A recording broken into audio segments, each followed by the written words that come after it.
C'est un grand plaisir de vous retrouver pour une nouvelle édition du Journal de l'économie.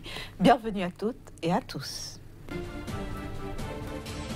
Première Assemblée générale ordinaire du Conseil national du patronat du Bénin pour l'année 2018. Les travaux se sont déroulés au Bénin Marina Hotel de Cotonou.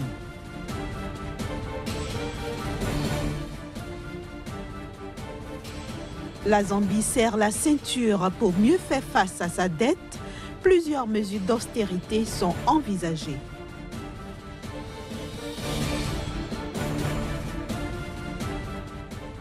Enfin, le Maroc a attiré 3,4 millions de touristes entre janvier et avril 2018.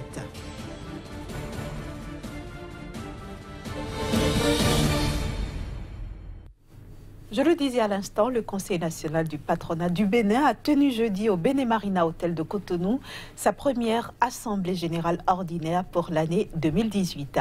Ce fut l'occasion pour le bureau dirigeant de présenter ses différents rapports pour l'exercice 2017. Un coin de voix là aussi était levé sur les perspectives pour l'exercice 2018. 6 principaux points étaient inscrits à l'ordre du jour de la première Assemblée générale ordinaire du Conseil national du patronat du Bénin pour l'année 2018. Il s'agit entre autres de la présentation des projets de rapport d'activité et financiers pour l'année 2017. Une année qui s'est déroulée dans un contexte socio-économique particulièrement difficile pour les entreprises béninoises. La crise économique qui sévit dans notre pays n'a pas épargné nos entreprises, conduisant les unes à la fermeture, les autres à des licenciements économiques. Le Conseil national du patronat s'en est trouvé très fragilisé. Malgré ce contexte difficile, le CNP Bénin a mené plusieurs activités en 2017. Une des activités importantes du patronat était l'organisation en début d'année de l'atelier de vulgarisation sur le contenu de la loi de finances gestion 2017. Cette activité, elle avait connu une très bonne participation. On avait eu plusieurs ministres du gouvernement, des cadres de l'administration publique et tout. Et ça avait permis aux chefs d'entreprise d'être informés sur les réformes et innovations qui sont contenues dans la loi. Mais là, je parle de la loi gestion 2017. Gestion 2018, le patronat n'a pas été associé. Il y a la commission hôtellerie-tourisme qui a participé à travers sa présidente à des réunions de l'Agence nationale du développement du tourisme, de la Banque mondiale, sur des projets de développement du tourisme au Bénin. La commission énergie, elle s'est réunie pour échanger autour des activités à entreprendre dans l'année. Son président aussi a participé pour le compte de l'institution à de nombreuses réunions spécifiques thématiques. En ce qui concerne la nuit des managers, l'une des activités phares de l'institution, elle n'a pu se tenir en 2017 faute de moyens. Également, le CNP Bénin a fait face à plusieurs frustrations en 2017.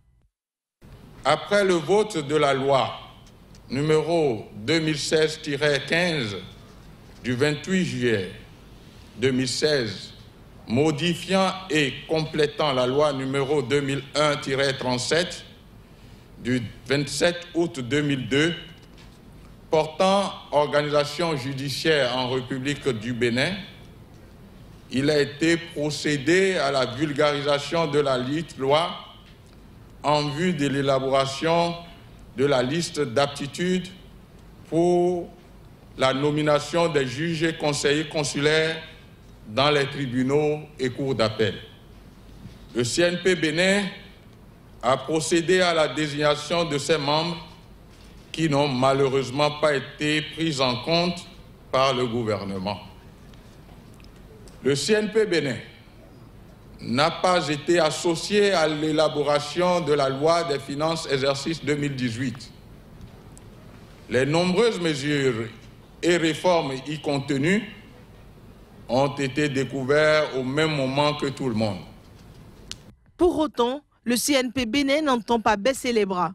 Il a appelé les mandants à redoubler d'ardeur, de courage et d'abnégation pour redonner vie à l'économie béninoise.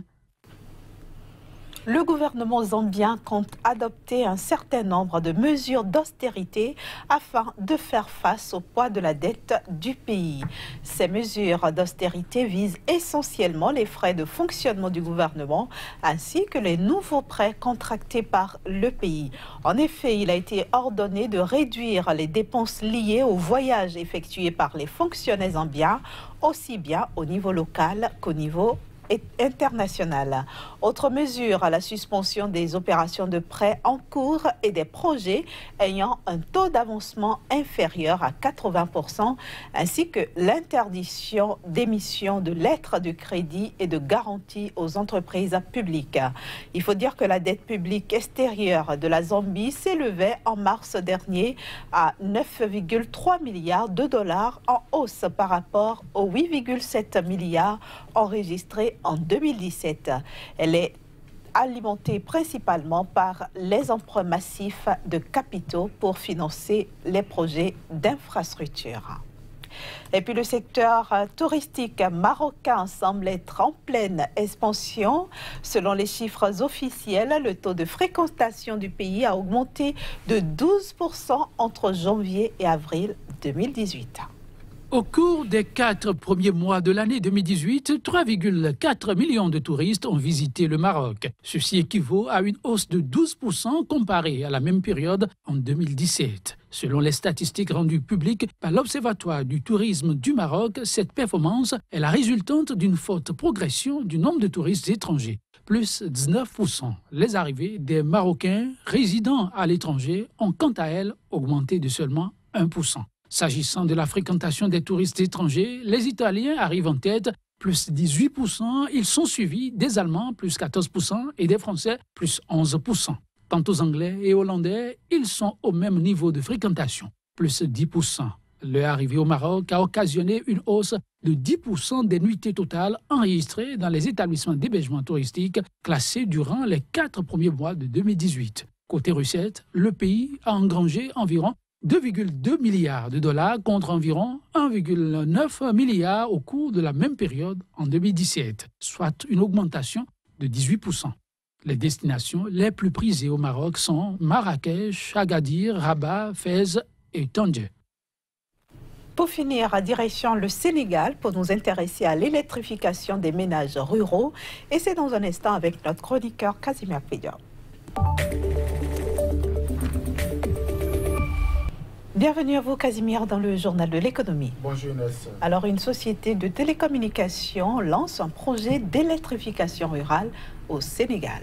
C'est bien ça, Inès. Cela peut paraître un peu bizarre lorsque la télécommunication, lorsque donc des structures, des sociétés de télécommunications s'investissent désormais au niveau du continent africain dans la fourniture d'énergie. Cela peut donc paraître un peu bizarre, mais tenez-vous tranquille, c'est un projet bien pensé par le partenaire sénégalais Orange Énergie qui vise aujourd'hui à fournir de l'électricité aux populations rurales. Et ceci pour permettre donc aux populations de disposer de l'énergie en plein temps et ceci à moindre coût. Voilà un peu l'initiative, le projet lancé au niveau donc du Sénégal et qui va pour la phase pilote va durer donc 6 mois et concerne 2 localités, notamment Mbou et Fraki, qui aujourd'hui pourront donc disposer de cette énergie à moindre coût, selon donc les organisateurs, selon l'État sénégalais et le partenaire technique et financier. Environ 165 francs CFA seront donc payés par ménage par jour pour donc pouvoir rentabiliser, payer donc ce que ce partenaire aurait investi au niveau donc de l'énergie renouvelable au niveau du pays. Concrètement, comment va se dérouler ce projet sur le terrain? Alors, c'est des kits qui seront donc distribués aux populations à chaque ménage. Ces kits sont composés donc de panneaux photovoltaïques pouvant permettre aujourd'hui donc de capter l'énergie solaire afin de transformer cela en énergie. Et ce kit est composé aussi de batteries pour donc emmagasiner l'énergie issue donc du soleil. Cette batterie pourra donc fournir la nuit tombée des lampes mais aussi la télévision, la radio et quelques appareils pouvant permettre donc aux ménages de charger leurs appareils portables, ceci pour un coût d'environ 165 francs, comme je l'ai dit tantôt, chaque jour, payable donc sur le système Mobile Money au niveau donc du Sénégal.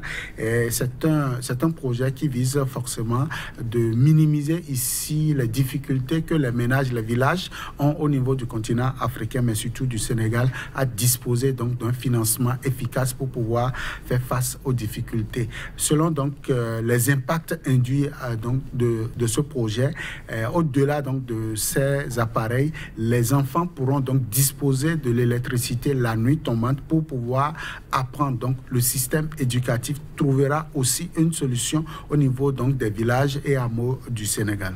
Alors est-ce qu'on pourrait dire que l'État sénégalais, en faisant appel à Orange, met à nu en fait son incapacité à fournir de l'énergie à sa population? Ça pourrait paraître ainsi, mais au-delà, il faut déjà dire que le continent africain, notamment les dirigeants africains, sont en train de redoubler d'ardeur pour pouvoir donc associer aux sources conventionnelles l'énergie renouvelable. Et je crois que le Sénégal a trouvé l'issue. Il ne s'agit pas ici de critiquer le gouvernement sénégalais face donc à son incapacité à produire de l'énergie, de l'électricité, voilà, pour sa population, de quantité et à moindre coût. Mais ici, il s'agit de voir donc un partenaire européen qui vient soulager donc la peine des populations, de commun accord avec le gouvernement sénégalais. Il faut dire qu'au-delà donc du Sénégal, le projet pourra faire tache d'huile dans la sous-région ouest africaine et pourra être donc la seconde source en termes de fourniture d'énergie au niveau du continent.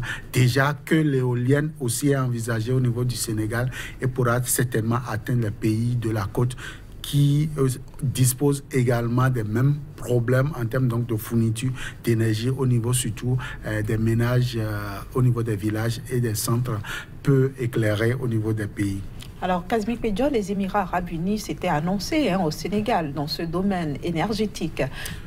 Qu'en est-il aujourd'hui? C'est vrai, Inès, pour un montant de 7 milliards donc de francs CFA, seulement 7 milliards, on dira les Émirats Arabes Unis ont signé donc le 5 mars 2018 un accord, une convention de financement dans le domaine, et donc ceci vient renforcer donc ce que l'autre partenaire européen est en train donc de faire en termes de fourniture d'énergie, et je crois que de ces genres de projets pourront permettre au Sénégal de pouvoir renforcer sa capacité énergétique, notamment au niveau des coins les plus reculés donc du Sénégal, et ceci pour le bonheur des populations. Ben oui, et c'est tout le mal qu'on peut souhaiter aux populations rurales du Sénégal. Merci en tout cas à vous, Kazmi Pedjo, d'être venu donc nous parler de ce projet, un projet piloté par Orange Sénégal. C'est bien ça? C'est bien ça. Alors, on va se souhaiter bon week-end, au plaisir de se retrouver lundi prochain. Plaisir partagé. Voilà, chers amis téléspectateurs, ce sera tout pour aujourd'hui. Merci à vous d'avoir suivi ce numéro du Journal de l'économie. On va retrouver toute l'équipe lundi donc, à la même heure.